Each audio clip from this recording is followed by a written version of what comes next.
महाभारत के युद्ध में अक्सर लोग योद्धाओं और उनके प्रतिशोध के बारे में बात करते हैं, लेकिन युद्ध केवल हार जीत या योद्धाओं की शक्तियों तक ही सीमित नहीं होता, बल्कि युद्ध की कई छोटी छोटी बातें भी बहुत महत्व रखती हैं।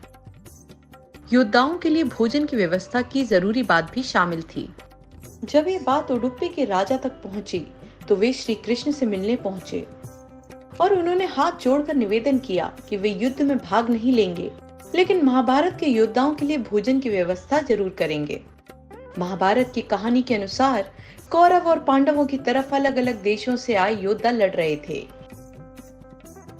जिनकी अनुमानित संख्या 45 लाख से भी ज्यादा थी।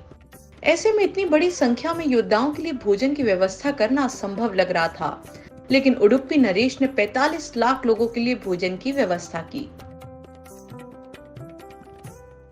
कुरुक्षेत्र की रणभूमि पर रोजाना हजारों योद्धाओं की मौत हो जाती थी।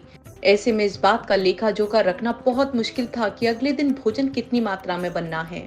महाभारत की कहानी के अनुसार हजारों योद्धाओं की मौत के बाद भी योद्धा युद्ध में अपने अपने पक्ष की तरफ से लड़ते थे।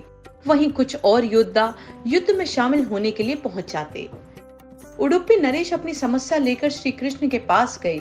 वहां जाकर उन्होंने श्री कृष्ण के हाथ जोड़कर इसकी जानकारी मांगी कि ये कैसे सुनिश्चित किया जाए कि अगले दिन भोजन कितनी मात्रा में पकाना है। श्री कृष्ण उडुपी नरेश की बात सुनकर मुस्कुराए और उन्होंने मूंगफली खानी शुरू कर दी। उडुपी नरेश समझ गए कि श्री कृष्ण की इस मुस्कान का जरूर कोई अर्थ है। श्री कृष्ण जितनी मूंगफलियां खाते जाते, अगले दिन युद्ध में उतने ही योद्धा मारे जाते। इसका अर्थ यह है कि श्री कृष्ण स्वयं काल का रूप लेकर उन योद्धाओं को निगल लेते थे।